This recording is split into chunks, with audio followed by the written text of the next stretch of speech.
Entry કરશો, માતાજીના દર્શન કરશો, ભોલેનાથના દર્શન કરશો. આ સામે જે તમને દેખાય છે અહીંયા નવરાત્રિના 10 દિવસ માતાજીના ગરબા થાય છે. અહીંયા આ જગ્યા બહુ પવિત્ર કહેવાય. અહીંયા ચાય કોફી નાસ્તીની સુવિધા રાખવામાં આવે છે. આ સામે યજ્ઞ થાય છે, મોટા મોટા યજ્ઞ અહીંયા થાય છે. બાપુ યજ્ઞ કરાવે છે અમારા મંજી બાપુ. હાલમાં જ અહીંયા ચંડી યજ્ઞ થયો હતો, તમે તૈયારી જોઈ શકો છો ચંડી યજ્ઞની.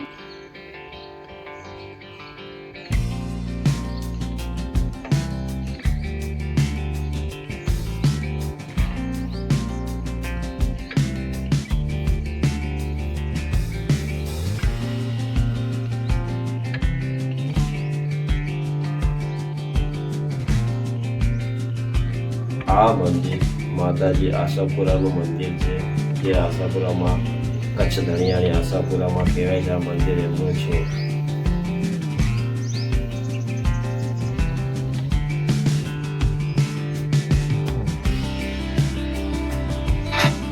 હવે આપણે ચાલશું આપણે તળાવના આગળ. તળાવ કહેવાય, આપણે કહીએ તળાવ. આ તળાવમાં આપણે જઈશું, જોશું. આ તળાવમાં 24 કલાક 12 માસ પાણી હોય છે. આ પાણી બહુ સારું હોય છે.